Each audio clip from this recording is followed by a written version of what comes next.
تو آئیے میں یہ چاہتا تھا کہ سیدہ کائنات کی کچھ سیرت آپ کے سامنے پیش کروں۔ سبحان اللہ۔ حاضرین محترم، میرے آقا صلی اللہ علیہ وسلم سیدہ کائنات سیدہ زہرا سلام اللہ علیہا ان سے اتنی محبت فرماتے، حدیث کو حضرت عائشہ صدیقہ رضی اللہ تعالیٰ عنہ آپ روایت کرتی ہیں، اور آپ اس حدیث کو بیان کیا امام حاکم نے المستدرک میں، اور اس کے علاوہ امام نسائی نے بیان کیا، ابن حبان نے بیان کیا۔ ام المومنین حضرت عائشہ صدیقہ رضی اللہ تعالیٰ عنہ فرماتی کان رسول اللہ اذا رآها قد اقبلت رحب بها، کہ جب بھی سیدہ کائنات رسول اللہ صلی اللہ علیہ وسلم سے ملنے کے لیے آتی، اور یہ ملاقات کچھ 6 مہینے بعد نہیں ہوتی تھی، ایک دیوار تھی بیچ میں، ایک دیوار تھی بیچ میں، سیدہ کائنات ممکن ہے روزانہ تشریف لاتی، دن میں 2 دفعہ تشریف لاتی، 3 دفعہ آتی، جب بھی سیدہ کائنات آتی قد اقبلت، جب بھی آتی رحب بہا، تو حضور انہیں خوش آمدید کہتے، حضور ویلکم کرتے، ثم قام الیہا، اور پھر آگے بڑھ کے کھڑے ہو کے آگے بڑھ کے ان کا استقبال کرتے۔ کچھ لوگوں نے اس کا معنی ثم قام الیہا کا کیا کہ رسول اللہ سیدہ کائنات کے لیے کھڑے ہو جاتے، سیدہ کائنات کے لیے، لیکن یہ ادھورا معنی ہے۔ یہ کیا ہے؟ اگر یہ ہوتا نا کہ سیدہ کائنات کے لیے کھڑے ہو جاتے تو حدیث کے لفظ ہوتے ثم قام لہا، سیدہ کائنات کے لیے رسول اللہ کھڑے ہو جاتے، لیکن حدیث میں یہ الفاظ نہیں ہے۔ حدیث کے لفظ ہے ثم قام الیہا، حضور سیدہ کائنات کے لیے کھڑے ہوتے اور آگے بڑھ کے ان کا استقبال کرتے، یعنی صرف اپنی جگہ پہ نہ کھڑے ہوتے، آگے چند قدم چلتے اور چل کر استقبال کرتے۔ فقبلہا، اور سیدہ کائنات کا ہاتھ پکڑ کے انہیں چومتے۔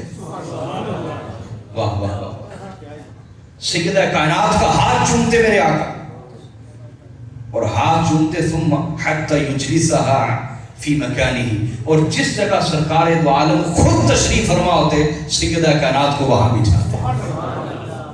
ابھی بھی یہ رنگ سمجھ نہیں آیا ہمیں؟ سیدہ کائنات کی ہستی کے متعلق ہماری محبت کا عالم کیا ہونا چاہیے، عقیدت کا عالم کیا ہونا چاہیے، احترام کا عالم کیا ہونا چاہیے، توقیر اور تعظیم کا رشتہ کیا ہونا چاہیے؟ کیا ابھی بھی سمجھ نہیں آئے گا کہ وہ رسول جن کی تعظیم ہر تعظیم والا کرتا ہے، وہ معظم موقر مکرم رسول خود سیدہ کائنات کے لیے کھڑے ہو جاتے، نہ صرف کھڑے ہوتے بلکہ آگے بڑھ کے استقبال فرماتے، اور جب بھی تشریف لاتی ان کے ہاتھ پکڑ کے چومتے انہیں۔ واہ، اور چوتھا عمل یہ کرتے کہ جہاں خود تشریف فرما ہوتے سیدہ کائنات کو وہاں بٹھاتے، اپنی نشست پہ بٹھاتے۔ وَكَانَتْ إِذَا رَأَتِ النَّبِيَّ صلی اللہ علیہ وآلہ وسلم رحبت بہ، اور جب بھی رسول اللہ سیدہ کائنات کے پاس آتے تو سیدہ کائنات بھی 100 جتن کرتی اور محبت کے اظہار کرتی، اور میرے آقا صلی اللہ علیہ وسلم آپ کو خوش آمدید کہتی۔ ثم قامت الیہ، اور حضور کے لیے کھڑے ہو جاتی اور آگے بڑھ کے سرکار کا استقبال کرتی۔ فقبلتہ، اور آقا علیہ السلام کے ہاتھ پکڑ لیتی اور اپنے بابا کے ہاتھ چومتی۔ یہ ربط سمجھایا میرے آقا نے اپنی امت کو کہ سیدہ کائنات سے کیسا ربط رکھنا ہے، ان سے کیسا رشتہ رکھنا ہے، ان سے کیسا احترام کا رشتہ رکھنا۔ میری بات اب سمجھے کہ نہیں سمجھے؟ اور اس میں سیرت کے پہلو ہیں۔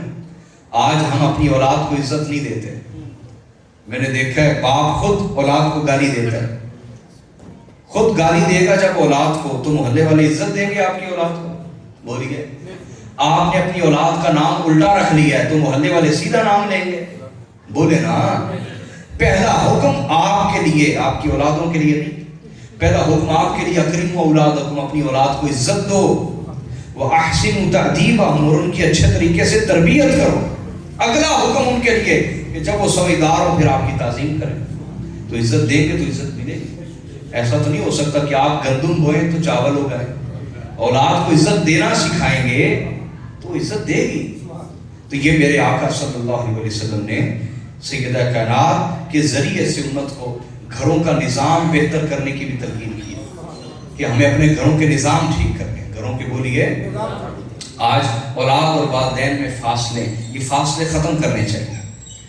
اور اسی طرح حاضرین دوسری روایت جس کو حضرت عبداللہ ابن عمر بیان کر رہے ہیں، وہ حضرت ابوبکر کی صاحبزادی وہ بیان کر رہی تھی، اور یہ حضرت عمر فاروق کے صاحبزادے عبداللہ ابن عمر یہ بیان کر رہے ہیں. اور حدیث کو امام حاکم اور ابن حبان نے بیان کیا. كان اذا سافر رسول اللہ كان آخر الناس عهدا به فاطمہ. کہ نبی علیہ الصلوۃ والسلام جب بھی سفر پہ نکلتے، میرے آقا بولیے، تو سب سے آخر میں جس سے ملاقات کرتے وہ سیدہ زہرا ہوتی، سیدہ فاطمہ ہوتی سلام اللہ علیہ. وَإِذَا قَدِمَ مِنْ سَفَرٍ كَانَ أَوَّلُ النَّاسِ بِهِ عَهْدًا فاطمہ. اور جب بھی میرے آقا سفر سے لوٹتے، سفر پہ جانے لگتے، تو سب سے آخر میں سیدہ کائنات سے ملتے. سب سے مل لیتے، ازواج مطہرات سے بھی مل لیتے، اور آخر میں سیدہ کائنات سے ملتے.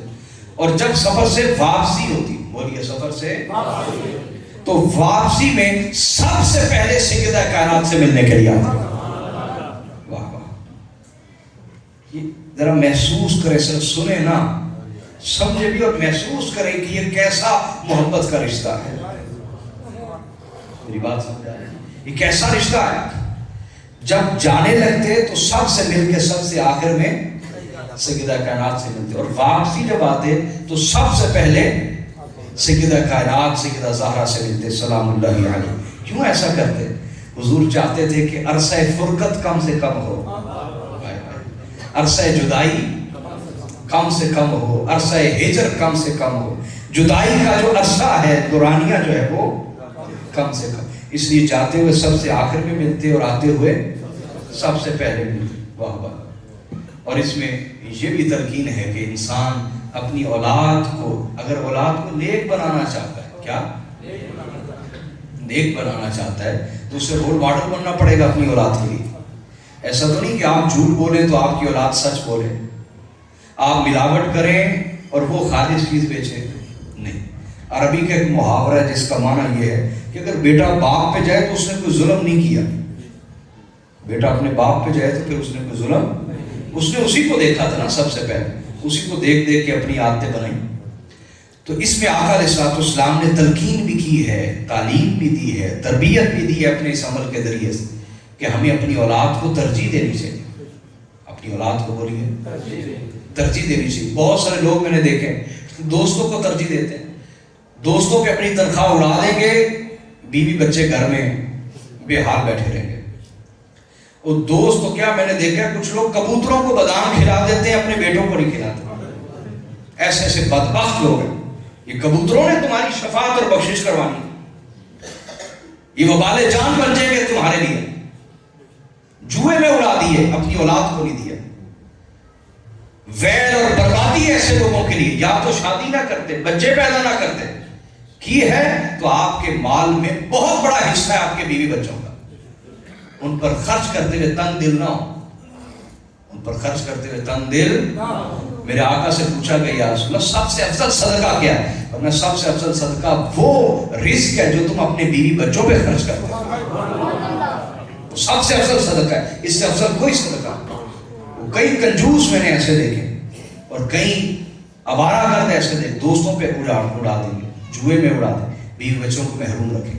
ڈریں خدا سے اس معاملے میں کہ آپ نے انہیں جنم دیا ہے، پیدا کیا ہے تو ان کا حق ہے، اور یہ میرے نبی سکھا رہے ہیں